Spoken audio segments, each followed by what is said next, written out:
A ver, pensemos por un momento en esas grandes operaciones comerciales B2B que de repente y sin avisar se enfrían o se pierden. Y ojo, no porque el producto sea malo, que va, sino por cómo se presenta. Hoy vamos a diseccionar este problema tan persistente con la misma intriga que si estuviéramos en la mismísima escena de un crimen. Basándonos en los conceptos del experto Dionisio Melo en su obra Vendedor técnico, vamos a ver por qué tantos profesionales fallan al cerrar tratos y cómo un simple cambio de enfoque puede darle la vuelta a la tortilla. Porque no se trata de hablar más alto ni de tener el catálogo más bonito. Se trata de dominar la técnica del detective, ese arte de descubrir lo que el cliente jamás cuenta de buenas a primeras. Vale, entremos en materia. El culpable número uno en esta escena del crimen comercial es lo que llamamos narcisismo técnico. Es un patrón destructivo literalmente y se repite en muchísimas industrias.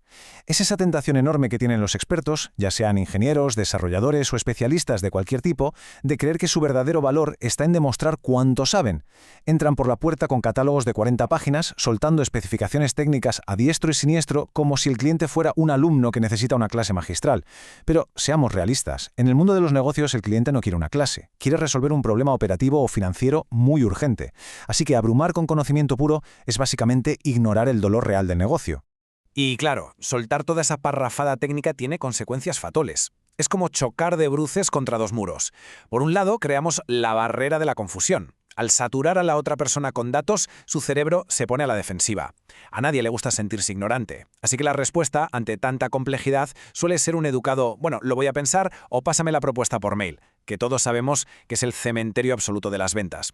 Por otro lado, si esquivamos la confusión pero seguimos sin hablar de los problemas de negocio, nos damos contra el muro del precio. Sin un problema claro que resolver, lo único que se puede comparar es lo que cuesta. Si nos dicen que somos caros, simplemente significa que no hemos sabido medir el tamaño real del agujero financiero que tiene ese cliente. Entonces, la gran pregunta es, ¿cómo esquivamos estos muros? Pues aquí entra en juego la mentalidad del detective. Imaginemos a un investigador criminal de los buenos. Un detective de verdad jamás llega a la escena del crimen y se pone a dar una conferencia teórica sobre balística, ¿verdad? Sería absurdo. Lo que hace es observar en silencio, buscar huellas, cruzar datos y hacer las preguntas exactas para tirar del hilo. En las ventas corporativas hay que hacer exactamente lo mismo. El objetivo no es dar una charla, sin investigar a fondo para encontrar la evidencia del problema antes siquiera de atrevernos a proponer una solución. Hay que dejar de ser un simple explicador de características para convertirse en un asesor de muchísima confianza.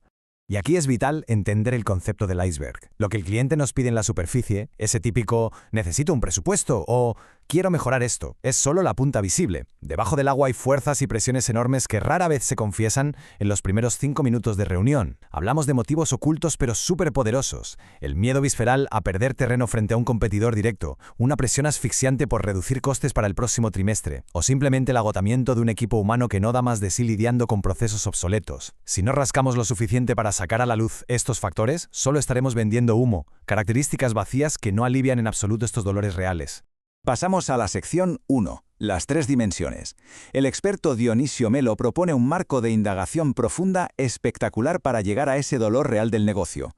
Este marco de interrogación es básicamente un viaje en el tiempo muy estratégico. Nos lleva desde las cicatrices del pasado hasta las victorias del futuro. Primero, investigamos el historial, el pasado, para entender qué ha fallado antes. Segundo, nos anclamos en el presente para medir el coste del status quo, es decir, el precio doloroso de no hacer nada hoy. Y tercero, nos proyectamos hacia el futuro para definir exactamente cómo será el éxito una vez solucionado el problema. Es una estructura brillante porque no deja cabos sueltos. Nos obliga a entender el panorama completo antes de intentar meter nuestro producto con calzador. Vamos a desmenuzar la primera de estas dimensiones, el historial, el pasado. Aquí hay una pregunta que vale su peso en oro. ¿Qué intentaron antes y qué falló? No es una pregunta de relleno, es un detector de fantasmas impresionante. Nos revela qué soluciones intentaron implementar y por qué no funcionaron. A lo mejor la tecnología anterior era buenísima, pero el soporte técnico era tan lento que el equipo acabó frustrado. Si descubrimos que la verdadera herida es la falta de acompañamiento, nuestro argumento final ya no girará en torno al precio o a las funciones del software, sino en garantizar una respuesta humana e inmediata. Saltamos al presente, a la segunda dimensión. Aquí es donde toca explorar el dolor financiero puro y duro. Planteamos un escenario contundente. Si dejáramos pasar 6 meses de inacción, ¿dónde impactaría más en la rentabilidad? Y ojo, hablar de 6 meses de parálisis no es casualidad. Si no hay dolor en el presente, sencillamente no hay ninguna prisa por comprar. Al plantear esta inactividad, obligamos a la otra parte a decir en voz alta las consecuencias de quedarse de brazos cruzados. Es como si el cliente se hiciera la venta a sí mismo, confesando las pérdidas o los riesgos inminentes. Un buen detective busca precisamente ese dato, esa cifra exacta que le quita el sueño a la dirección. Y esto nos catapulta a la tercera dimensión, el futuro. Una vez que hemos proyectado esos 6 meses, suponiendo que todo se arregla, tenemos que averiguar qué indicador de gestión habrá mejorado tanto que los de arriba lo van a notar al instante. Lo que sacamos de aquí es lo que llamamos el argumento mágico. Al final del día, las empresas están formadas por personas, y esas personas compran para lucirse o para vivir con menos estrés. Si damos con esa métrica específica, convertiremos a la persona en el héroe de su empresa. Y lo mejor de todo, le estaremos dando el argumento interno perfecto para que defienda y apruebe la inversión. Vale, pero muchísima atención a esto, porque todo el castillo de naipes se derrumba si no dominamos el arma más afilada del detective, el silencio. Hay una máxima imprescindible que dice que el que habla primero después de una pregunta de oro pierde la ventaja. Literalmente. Imaginemos que lanzamos esa gran pregunta y nos callamos por completo. Esa incomodidad que se genera en el ambiente es justo lo que un vendedor promedio no puede soportar. Se pone súper nervioso y comete el error garrafal de intentar completarle la frase al cliente. Un experto de verdad hace la pregunta y simplemente se muerde la lengua. Deja que el otro piense, que procese la información, que busque el dato y sobre todo que sienta de verdad la incomodidad de su propio problema. Avanzamos a la sección 2, del saber al hacer, porque entender la teoría está genial, pero es en la práctica, en el campo de batalla, donde separamos a los vendedores promedio de los verdaderos asesores estratégicos. Y para dominar esta transición en el mundo real hay 3 pasos fundamentales. Primero, sortear la pista falsa. Esto pasa cuando nos intentan llevar al terreno del precio demasiado pronto, antes de establecer el valor real. Hay que saber reconducir esa charla sin ceder ni un milímetro.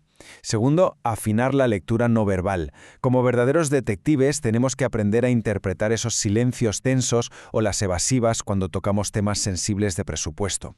Y tercero, la técnica maestra, la propuesta espejo. Consiste en escribir la oferta final utilizando exactamente y palabra por palabra las mismas expresiones de dolor que el cliente nos confesó. Cuando alguien lee una propuesta redactada con sus propias palabras, la conexión y la confianza son inmediatas. Entonces, ¿qué conseguimos aplicando estas décadas de experiencia destilada? Pues unos resultados que transforman por completo la dinámica comercial. Se desarrolla una psicotécnica de venta súper sólida entendiendo los engranajes mentales del comprador corporativo. Logramos una capacidad de indagación profundísima haciendo escenarios reales sobre cualquier servicio. Y, quizá lo más vital de todo, defendemos el margen de beneficio. Al implementar esto, dejamos de pelear en el barro por ser la opción más barata y empezamos a cobrar de forma justificada por el inmenso valor que aportamos. En definitiva, pasamos de ser simples explicadores a cerradores de ventas implacables. Y así llegamos al final de este recorrido, enfrentándonos a una pregunta bastante directa y provocadora, viendo cómo el narcisismo técnico destroja oportunidades y cómo la mentalidad del detective saca a la luz los motivos reales de compra. ¿Se va a seguir con la rutina cómoda de simplemente despacar catálogos? ¿O se va a tomar la decisión de empezar a vender de verdad? Abandonar el monólogo del experto para abrazar las preguntas incómodas es un cambio radical y requiere valentía, pero es la única vía para conectar genuinamente con los problemas de negocio. Es hora de hablar menos, escuchar muchísimo más y convertirnos en los mejores detectives corporativos.